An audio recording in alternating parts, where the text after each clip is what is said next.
Que seguem, que estão interessados em conhecer o novo direito que a Editora Foco, junto com seus autores e autoras, se empenham em escrever todos os dias. Hoje, especificamente, a live vai ser com esses coordenadores da obra Assessorias Jurídicas de Organizações Inovadoras, Perfil, Tendências, Caminhos e Boas Práticas. É uma obra, olha só, deixa eu já aceitar aqui o e Joana Novaes escreveram e coordenam essa obra super importante para você que está aí pensando nesse novo direito. Bom dia, Eduardo, como vai? Oi, Léo, tudo bem com você? Me ouve bem? Ouço muito bem, sim. Espera aí que eu tenho que me reposicionar aqui, porque a live vai ficar cheia, e aí o Instagram vai fazendo cortes, a gente vai perdendo a cabeça aqui. Mas espera aí que eu tô quase lá. Boa. Eduardo, muito obrigado por estar aqui conosco nessa manhã do dia 25 de agosto de 2025 para falar dessa obra que, no mínimo, chama muita atenção, né? Espero que sim. Foi uma pesquisa que a gente fez que durou bastante tempo. Tivemos ajuda de bastante gente, né? Das coordenadoras que devem estar entrando aqui nessa Ó, a André live. já está aqui com a gente, deixa eu convidar ela. E a Rúbia já está aqui. E a Andréia. Eduardo, por alguma razão estou achando seu áudio baixo. Você está usando fone? Bom dia, Andréia. Bom dia, Rúbia. Bom dia, Joana. Oi, tudo bem? Eu sou Joana Rúbia, tudo Engraçado, eu bem? tô achando o meu áudio baixo, mas vocês me ouvem Aqui, bem. aqui tá ótimo.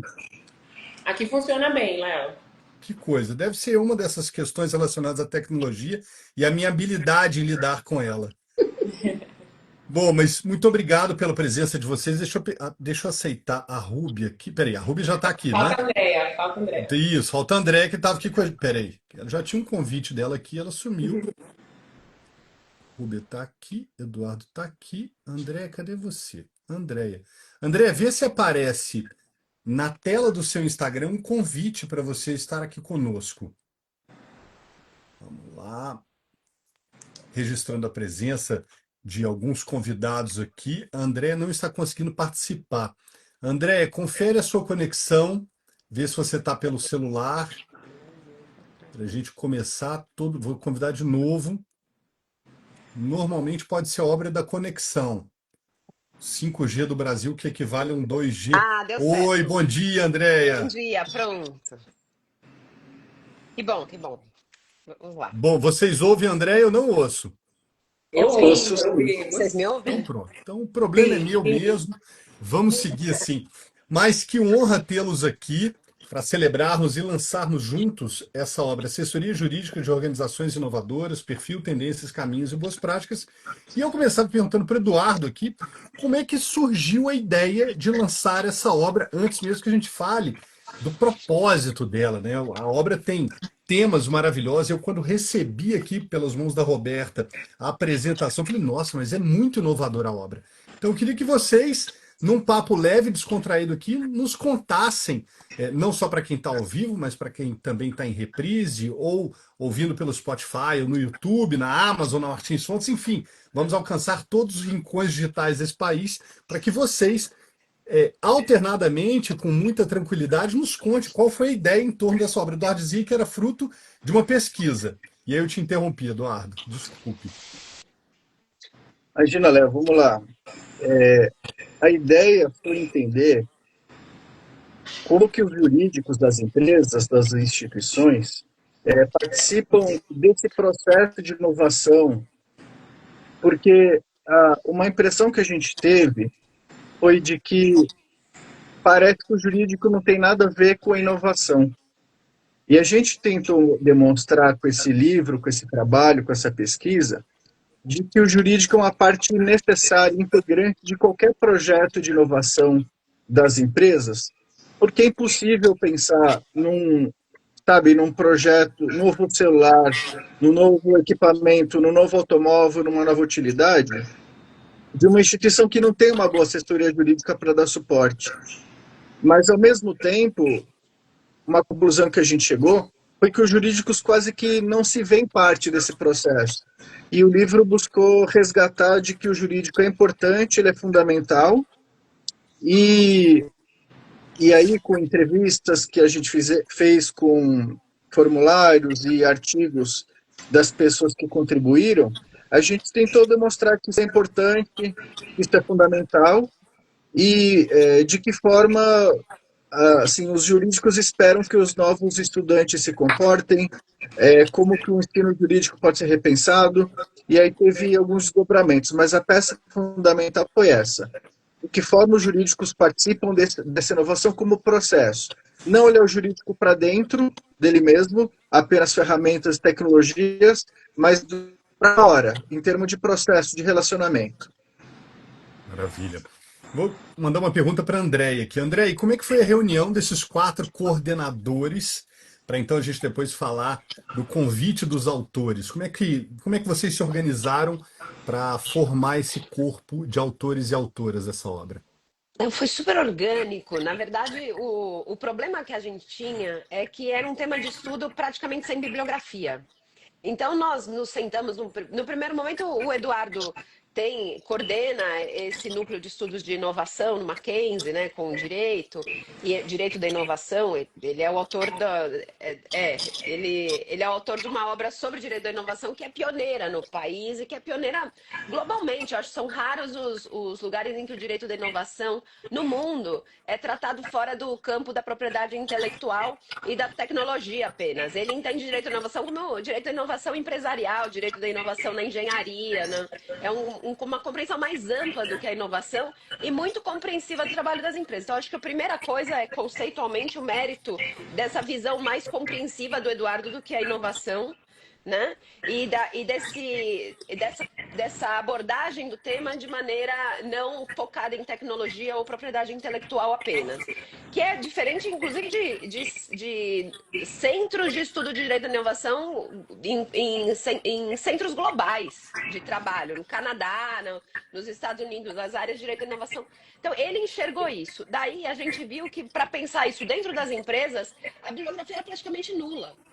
E ele falou, a gente vai ter que conversar com pessoas. E aí, muito organicamente, eu estava fazendo um pós-doc na Faculdade de Direito da USP, em Direito Civil, estudando ecossistemas contratuais, daí a minha afinidade com o campo de estudo do Eduardo. Eu estava vendo como é que a gente pega a criação humana e os recursos naturais, né? Ou seja, recursos que vêm das pessoas e da natureza, e eles passam pela sociedade por ecossistemas de contratos, que também é uma área que tem um problema. Quando se fala em ecossistemas contratuais, acha-se que é só tecnologia, e não é, né? Eu estava olhando isso lá e conheci a Rúbia. E aí, organicamente, trouxe a Rúbia para a conversa. A Rúbia deu uma energia brutal, inacreditável para o nosso projeto. Trouxe gente, trouxe a Joana, né? A Rúbia que trouxe a Joana.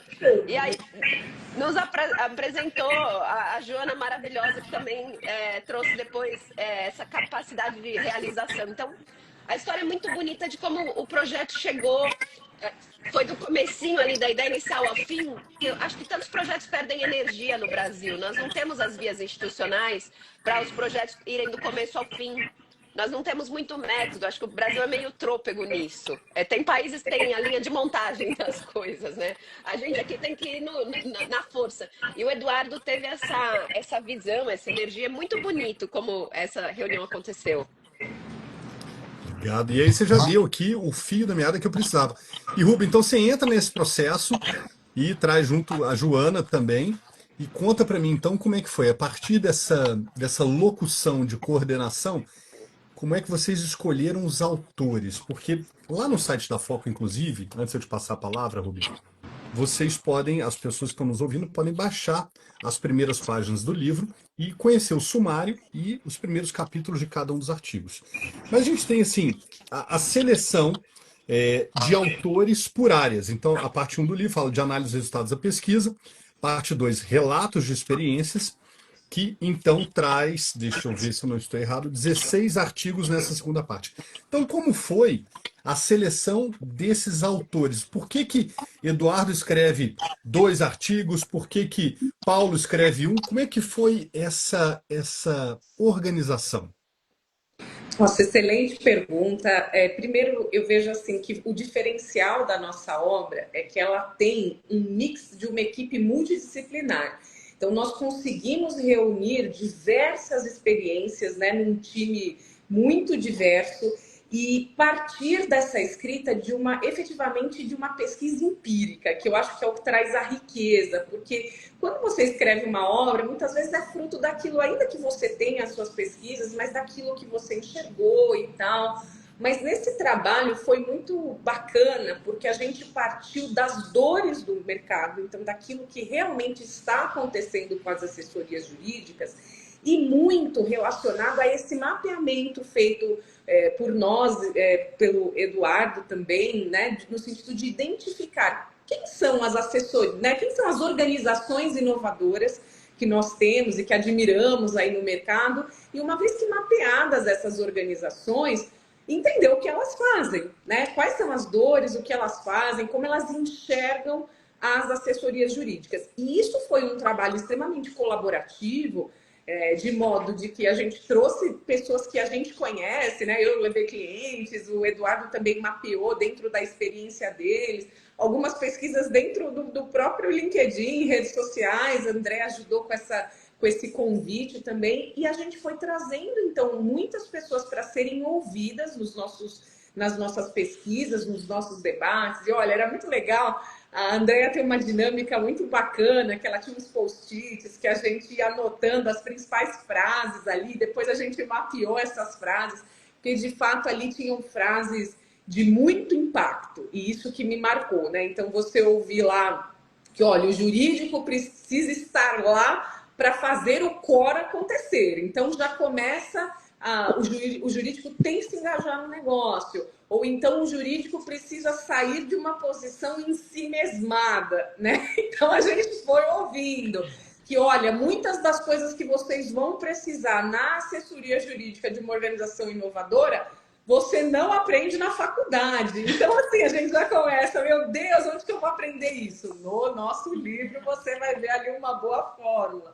Então, misturando ali esses mapeamentos dessas pessoas que trouxeram experiências riquíssimas do risco, né? Então, como que a gente mapeia esse risco e qual que vai ser o norte? A gente vê que essas assessorias jurídicas de organizações inovadoras têm uma visão muito precisa de risco, entende o seu papel ali de tomada de decisão e o uso jurídico ali mesmo como um aliado importante, né? Saindo daquele encastelamento que geralmente as pessoas colocam ali o jurídico para poder, então, chegar a resultados exponenciais. Então, na vinda desses autores, pessoas de muita experiência no mercado, que estão engajadas ali nas organizações inovadoras e que generosamente compartilharam conosco ou relatos ou ali experiências no momento, né, sendo ali entrevistadas por nós, totalmente abertas às perguntas, e outras que então escreveram os artigos, nós que estávamos ali até, vamos dizer assim, mais ativamente nesse grupo de estudos, acabamos fazendo, vamos dizer, artigos maiores, né, daquelas conclusões então que nós passamos. Maravilha.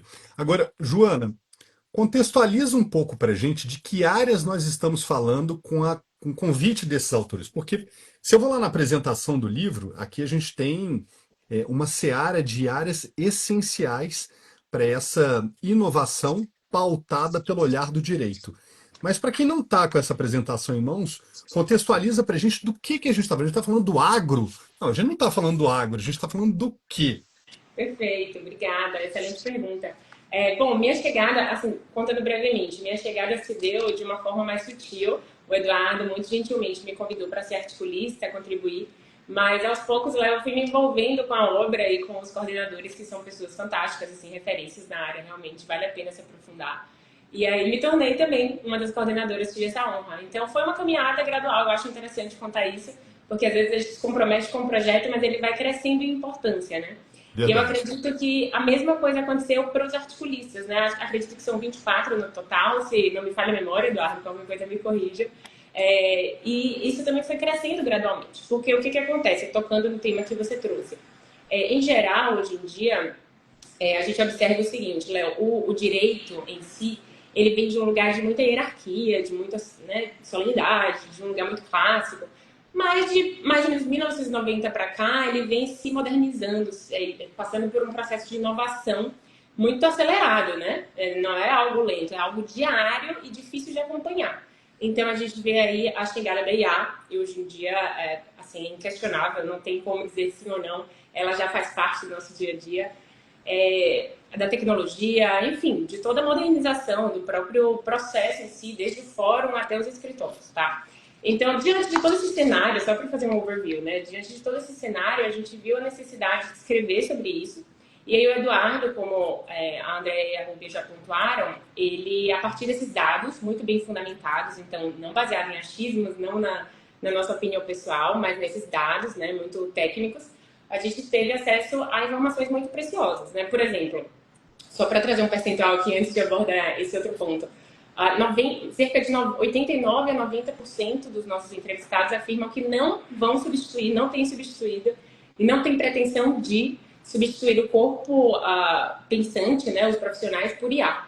E apenas cerca de 10% afirmam que vão substituir. Então, a gente vê aí uma dualidade, um debate muito relevante. Tá, a IA é inegável, mas, poxa, os escritórios e assessorias, enfim, afirmam que não estão com essa intenção tão forte de substituição. Então, quando a gente passa pelas temáticas do livro, Léo, você vai ver muito essa abordagem, né? Primeiro dessa tríade, que é uma velha conhecida, né? Pessoas, processos e tecnologia. Essa divisão aí é inegável também. E aí trazendo questionamentos, né? Dentro de cada uma dessas vertentes, tá? Mas, voltando para a sua pergunta, porque eu precisava fazer essa breve pontuação, a gente entrevistou diversos segmentos empresariais, tá? Cerca de 6 a 7, enfim. Mas você consegue aprofundar mais na leitura do livro. Maravilha, maravilha. Só para complementar, eu vou aqui tomar a liberdade de ler, então, um trechinho da apresentação. Vamos lá. Onde é que eu estava? A partir das pesquisas inéditas e relatos de profissionais de referência em setores como saúde, varejo, energia, finanças, tecnologias e outros, o livro apresenta um panorama atual do ecossistema jurídico, destacando o avanço rumo ao direito 5.0. E, Joana, eu queria pegar gancho nessa sua fala maravilhosa pelo seguinte: a Foco esteve presente no encontro de livreiros, editores, gráficos e etc. São muitos. Que aconteceu no Guarujá na semana passada, e eles chamaram uma das maiores referências em IA da América Latina, que é o Eduardo, não vou me lembrar, obviamente, agora do nome dele, para falar para vocês, mas olha como ele é complementar à sua pesquisa. Ele diz assim, a grande questão, vou pegar a cola aqui da minha anotação. Como é que a IA pode me ajudar nas tarefas que eu não sei fazer? Então, assim, quando você tem um corpo jurídico pensante, a IA não pode ser substituta, ela tem que ser justamente o complemento. Ela é a ferramenta essencial para que eu traga inovação para o meu core business, que é direito. Então, olha, esse início desse nosso papo aqui foi maravilhoso. Ele fecha de modo brilhante o objetivo dessa obra. Agora, eu volto para o Eduardo com a seguinte pergunta. Eduardo, contextualiza para a gente a participação do selo Future Law. Como é que ele chega para agregar valor nessa obra? O que é o Future Law e como é que ele chega nesse contexto dessa obra? Bem, a nossa ideia de chamar o Future Law era, primeiro, não ficar transitando somente no ambiente acadêmico. A gente queria poder dialogar com a advocacia para compartilhar um pouco desses resultados que a gente identificou, né? Deu tanto trabalho fazer essa pesquisa, e se a gente ficasse dentro dos muros da universidade, esse potencial ia ficar talvez um pouco mitigado, né? Dessa forma, a Future Law é uma empresa de cursos jurídicos, principalmente, que tem um renome, já tem uma reputação, e a nossa ideia foi chamar a Aline, que é vice-presidente da Future Law, para poder fazer o prefácio da obra. E a Future Law também pode, esse foi o nosso combinado, a Future Law vai ajudar a divulgar a obra para as pessoas da sua rede. Então, eu resumiria que a Future Law tem como principal forma de agregar a esse projeto a questão de diálogo com a advocacia e poder ajudar divulgar perante os seus membros, perante seus alunos e as pessoas que de alguma forma têm contato com ela. Magnífico. Agora eu quero abusar da boa vontade de vocês, do tempo de vocês, e explorá-los um pouco como autores. O Eduardo tem o que eu vi aqui são dois artigos. Eu queria que você escolhesse um deles, Eduardo, para contar um pouquinho. Não pode ser tudo, tem que ser uma coisa assim, uma pincelada para que os leitores se interessem na aquisição da obra, pela aquisição da obra. Pode escolher um deles. Você tem não, três. Participação em três, né, Eduardo? Eu fiz, acho que, uma apresentação mais geral, né, compilando um Sim. pouco os dados gerais da pesquisa. E o último, junto com um colega professor do Mackenzie, porque tinha um ponto que estava me incomodando muito. A gente ouviu ao longo das entrevistas, principalmente, e dos formulários eletrônicos que a gente teve como resposta, que habilidades socioemocionais era um ponto que estava incomodando esses gestores jurídicos. E eu sou professor universitário e eu ficava me perguntando, né, o que eu posso fazer numa classe de 50, 60 alunos e assim, a habilidade socioemocional é algo muito próprio, muito individual. Então, como que a gente lida com ensino, de certa forma, ensino de massa e um atendimento que seria quase que individualizado para aprimorar essas questões dos alunos, né? De se comportar bem diante de grupo, ter alguma resiliência, curiosidade. Então eu falei, putz, eu não sei, eu juro que eu não tenho uma resposta. Aí um colega do Mackenzie que trabalha com essas questões de pedagogia na universidade, eu comentei com ele, aí ele gostou da ideia e a gente começou a refletir a respeito. Mas sendo muito, muito sucinto, essas habilidades que estão fazendo bastante falta, segundo a visão do mercado, né, isso não se encerra, esse esforço não se encerra somente nas atividades de ensino, em sala de aula.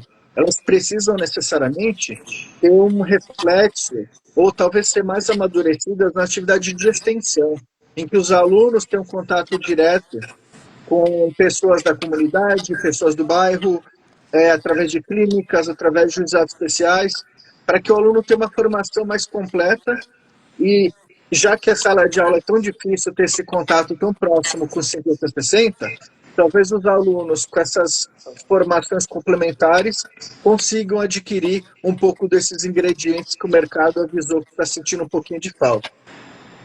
Maravilha. Obrigado, Eduardo. Já temos aqui um início de uma apresentação que, obviamente, instiga muito aos nossos ouvintes leitores. Vou quebrar a regra. Agora vou com a Rúbia. Rúbia, fala um pouquinho do seu artigo. Ah, excelente. O meu artigo, ele chama Jurídicos Inovadores, Riscos e Tecnologias. Então, de certa forma, com base em tudo que eu ouvi, né, das pesquisas, eu fiquei com esse eixo de mostrar, então, como que o jurídico sai dessa posição com uma visão mais, né, arcaica ali, de ser aquele que trava o negócio, de ser aquele que não tem proximidade, e ele passa então a integrar essa roda do negócio e fazer de fato as coisas acontecerem. E com isso eu passo ali, porque talvez o profissional, né, advogado, ele tem uma questão muito forte às vezes de que, olha, o risco acaba sendo algo que ele talvez transforme em maior do que ele realmente é. E às vezes ele esqueça que essa responsabilidade pelo risco não é dele. Ele tem ali o dever de indicar, né, quais são riscos maiores e riscos menores, e isso talvez possa trazer mais conforto, né? Mas por outro lado, a gente traz também essa questão de como é importante que as organizações também não busquem culpar, entre aspas, o jurídico para coisas que depois aconteçam ali em riscos que foram mapeados. Então, a gente vê ali e indica que a organização em si também precisa ter uma mentalidade um pouco mais suscetível ao risco para poder exponencializar, né? Aquela coisa que quem não arrisca não petisca. E ao final, então, eu indico ali, como eu atuo com essa parte de tecnologia, do direito digital, eu aproveito um pouco também dessa minha experiência na assessoria jurídica para mostrar como essas assessorias podem utilizar a tecnologia como uma aliada. Eu indico algumas questões, como a inteligência artificial, mas eu vou chamar a atenção para um dos pontos que seria o legal intelligence, porque os nossos entrevistados foram muito assim insistentes na importância de você usar os dados do negócio para tirar inteligência sobre aquilo, para tirar os insights. E muitas vezes, como o jurídico acaba sendo um ponto que liga todas as áreas da empresa, já que todos os contratos passam por ali, os projetos passam por ali, então ele acaba interconectando ali todos esses pontos, transformar essa coleta de dados, a própria análise que vem de processos, em indicadores que permitam, então, transformar esses dados não estruturados em dados estruturados que possam ser utilizados, então, ali no negócio. Então, deixo o convite aí para você conhecer em mais detalhes. Nossa, super. Todos esses pontos que a gente mapeou. Adorei. Nossa Senhora. Joana, aproveitar que você está na mesma tela que a Rúbia, então me conta um pouquinho do seu artigo, por favor. Já sabe que a André é a próxima, né? Não tem outra Maravilha. alternativa, Eu André. tive o prazer, Léo, de contribuir em 2 momentos, né? Tanto em dupla com a Alana, que é uma profissional também muito querida, quanto sozinha. Então, assim, um spoiler rápido dos dois. Com a Alana, a gente aborda muitas questões socioemocionais que o Eduardo trouxe, né? A gente teve acesso a dados muito relevantes, Léo. Então, como eu disse na minha fala anterior, nada baseado na nossa opinião pessoal. Enfim, claro, sempre tem uma passagem breve, mas é sempre focada nos dados, né? Então, são dados muito relevantes, eu recomendo muito essa leitura, inclusive porque a gente colocou os gráficos, né? Então, a gente consegue ter um visual law, enfim, uma visualização clara e depois em seguida o texto.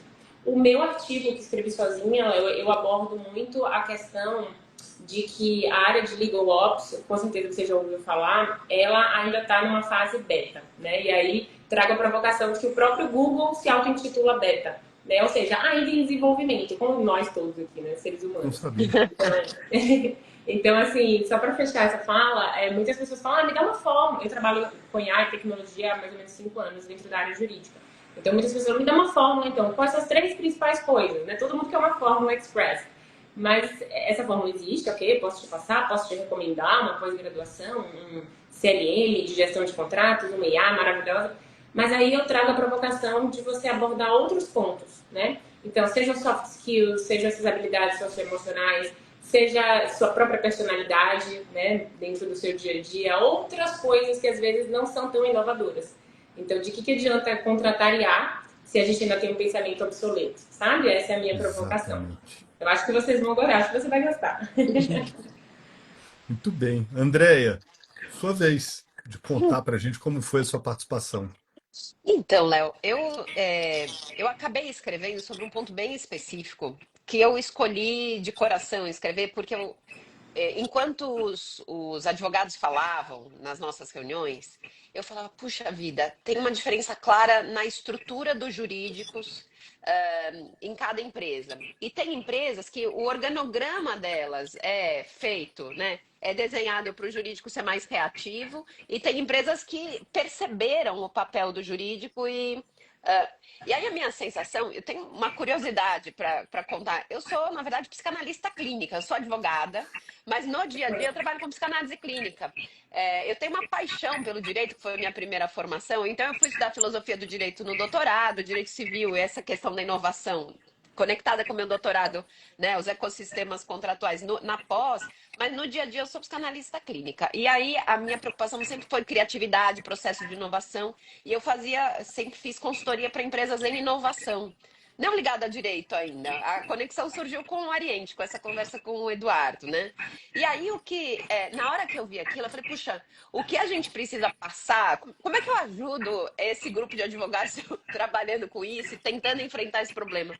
Acho que a gente precisa ter uma formulação, alguma mensagem para o CEO da empresa, para o C-level da empresa entender posicionar melhor o jurídico. Isso é uma disposição que a empresa tem que ter. Então, eu tenho até esperança que o jurídico mostre para a gestão da empresa esse livro e para ajudar a gestão da empresa a pensar o jurídico. Não, quer dizer, uma obra não só dirigida ao jurídico, mas a quem precisa, na verdade, investir. Porque eu vejo a empresa como um investidor. E os investidores, eles não têm o jurídico lateralmente. Quem faz investimento econômico na sociedade de maneira responsável e séria, pensa, em primeiro lugar, a matemática financeira, né? Faz o cálculo financeiro. Em segundo lugar, eles observam o processo criativo. Quando eles têm noção de inovação, que também não é todo mundo, eles pensam o processo de gerar valor, geração de valor. O terceiro conhecimento que eles têm que ter é de mercado, de economia, entender a oferta-demanda para não entrar torto nas ofertas. E o quarto assunto, que está sempre na mesa, lá, junto com os outros, com a mesma importância, é o jurídico. Porque o jurídico determina a tua margem de lucro, o teu imposto, caminhos de planejamento tributário, risco de litígio, estrutura trabalhista, a margem dos negócios está toda baseada no jurídico, para não falar os próprios caminhos de inovação, né? Que o Eduardo está desbravando no trabalho dele, que a gente está agora nesse... Então, como é que pode a empresa não pensar e não dar condições para o jurídico? Então, eu fiquei muito tocada por isso. Eu vou focar nesse assunto, eu vou fazer uns gráficos, eu vou montar eu vou fazer um desenhinho para ficar bem claro como é que o jurídico pode ser mais favorável à inovação ou quando que ele é mais reativo. Então, foi essa minha participação. Mais que isso, o meu trabalho era mais de retaguarda, de sentir o caminho, convidar as pessoas e tal.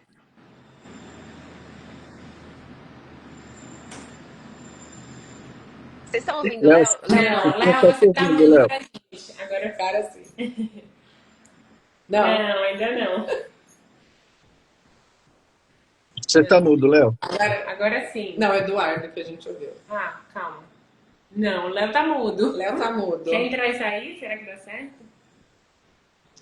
Ih, o Léo tá mudo pra gente, pessoal. Tá mudo também. Eu acho que ele tá fazendo algum fechamento. Léo. Não A gente estamos não tá ouvindo.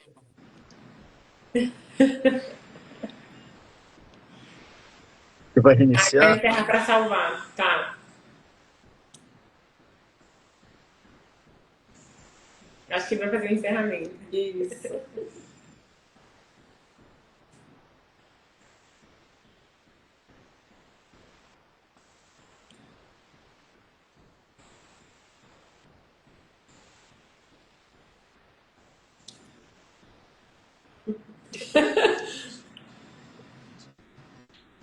Nós que agradecemos. Esperamos vocês amanhã no nosso lançamento.